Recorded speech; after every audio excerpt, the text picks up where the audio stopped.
ईमानदारी परम पूज्य गुरुदेव के अनंत गुणों में से एक महान गुण था ईमानदारी।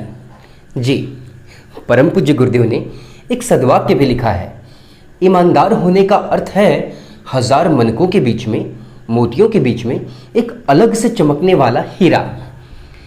ऐसा ही था परम पूज्य गुरुदेव का जीवन, ऐसा ही था परम पूज्य गुरुदेव का व्यक्तित्व।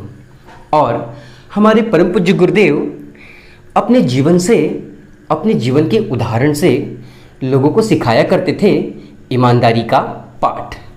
तो आइए ऐसा ही एक संस्मरण सुनते हैं। बात तब की है जब परम पूज्य गुरुदेव शांति कुंज आ चुके थे।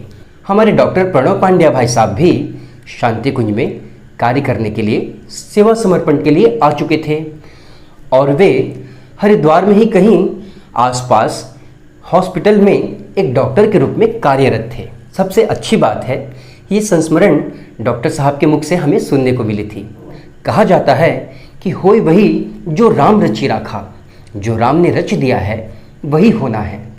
एक बार की बात है, हमारे आदरणीय डॉक्टर साहब, डॉक्टर प्रणव पांड्या साहब शांति कुंज अपनी ड्यूटी पूरी करके आ रहे थे। शाम का समय था। मित्रों, कहा यह जाता है कि उस समय विधि ने डॉक्टर साहब के लिए एक्सीडेंट जैसी घटनाएं लिख रखी थीं। डॉक्टर साहब अपनी ड्यूटी पूरी करके हॉस्पिटल से आ रहे थे। तभी एक पुल के पास एक शराबी दूर से लहराते हुए आ रहा था। डॉक्टर साहब स्थिति को भांपकर चुपचाप किनारे खड़े हो गए, लेकिन विधि ने कुछ और ही रच रखा था।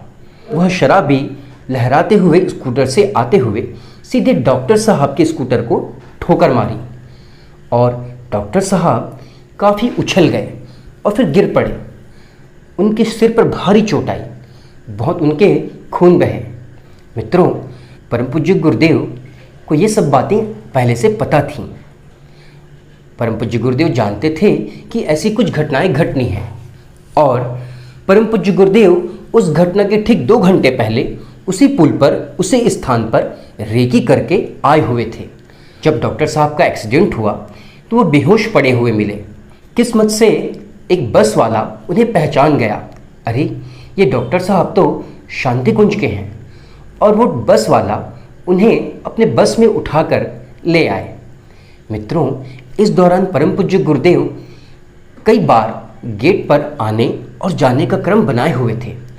उनके मन में एक विचित्र सी बेचैनी थी, क्योंकि उन्हें सारी घटनाएं सूक्ष्म जगत से ही पता थीं। उन्होंने शिष्य कार्यकर्ताओं से कहा भी था कि प्रणव पांड्या जैसे आए उन्हें तुरंत सूचित किया जाए। और तभी जैसे ही वो बस वाला डॉक्टर साहब को शांति कुंज के गेट पे लाया, कार्यकर्ताओं ने तुरंत ही भागकर पूज्य गुरुदेव को बताया कि डॉक्टर साहब का एक्सीडेंट हो गया है और डॉक्टर साहब काफ़ी घायल हैं। परम पूज्य गुरुदेव तुरंत ही भागते भागते वहाँ पहुँचे और उन्होंने वस्तु स्थिति को देखा और परिस्थिति को संभाला। प्राथमिक उपचार के बाद ये पता चला कि डॉक्टर साहब का बड़ा ऑपरेशन होना होगा, जिसके लिए काफ़ी खर्च आएंगे। ये ऑपरेशन शायद इंदौर में होना था। और तभी परम पूज्य गुरुदेव पैसों की व्यवस्था के बारे में चिंता करने लगे, सोचने विचारने लगे। तभी कुछ समर्पित शिष्य कार्यकर्ता गुरुदेव के पास पहुँचे और गुरुदेव से बोले, गुरुदेव, हमारे साहित्य स्टॉल में, शांति कुंज के साहित्य स्टॉल से हम पैसे ले लेते हैं, बाद में हम उस पैसे को जमा कर देंगे। अभी कम से कम डॉक्टर साहब का इलाज करवाया जाए। लेकिन परम पूज्य गुरुदेव ने आंखें तरेरते हुए कहा, नहीं, बिल्कुल नहीं, हम साहित्य स्टॉल में से एक भी पैसा नहीं लेंगे। डॉक्टर साहब के इलाज के लिए हम स्वयं के पैसे से खर्च करेंगे। आश्चर्य मित्रों, शांति कुंज गुरुदेव का, शांति कुंज का एक एक ईंट, एक एक पत्थर गुरुदेव का, वहाँ की सब कुछ गुरुदेव की ही संपत्ति है और इस पर गुरुदेव ने डॉक्टर साहब के इलाज के लिए पैसे लेने से मना कर दिया। परम पूज्य गुरुदेव ने कहा कि शांति कुंज की एक एक चीज़ पर हमारे प्यारे प्यारे बच्चों, शिष्यों का अधिकार है, शिष्य कार्यकर्ताओं का ही हक है। हम इसमें से अपने स्वार्थ के लिए, अपने हित के लिए 1 रुपया भी नहीं ले सकते। आश्चर्य मित्रों, ऐसा व्यक्तित्व था परम पूज्य गुरुदेव का। और फिर तब परम पूज्य गुरुदेव ने अपने मथुरा में रहने वाले पुत्र मृत्युंजय शर्मा जी को फ़ोन किया और कहा कि यहाँ डॉक्टर प्रणव पांड्या का एक्सीडेंट हो गया है, तुम जितना भी पैसे ला सकते हो इलाज के लिए जल्दी ले आओ। तब डॉक्टर प्रणव पांड्या साहब जी को इलाज के लिए इंदौर ले जाया गया। तो ऐसे थे हमारे परम पूज्य गुरुदेव, जिन्होंने शांति कुंज के साहित्य स्टॉल के पैसे को डॉक्टर साहब के लिए खर्च नहीं करने दिया। ऐसा था परम पूज्य गुरुदेव का व्यक्तित्व, ईमानदारी से भरा, नेक दिल से भरा। मित्रों, ऐसी ही एक घटना और है। एक बार परम पूज्य गुरुदेव कुछ लेखन का कार्य कर रहे थे और तभी परमवंदनी माता जी उनके सामने कुछ गिलास में ले आईं।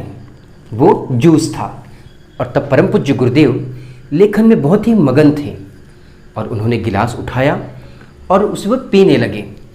जब परम पूज्य गुरुदेव पीने लगे तो उन्हें आभास हुआ कि कुछ मीठा मीठा सा लग रहा है। परम पूज्य गुरुदेव ने देखा, अरे ये क्या है? और तब परम पूज्य गुरुदेव बहुत नाराज हुए। माता जी से कहा, माता जी आपने हमें ये क्या पिला दिया? माता जी ने कहा, गुरु जी आप इतना काम करते हैं, इतनी मेहनत करते हैं, जूस ही तो है, थोड़ा आप जूस पी लेंगे तो थोड़े काम करने की शक्ति और मिल जाएगी। तब परम पूज्य गुरुदेव ने कड़े स्वर में कहा, नहीं माता जी, बिल्कुल नहीं।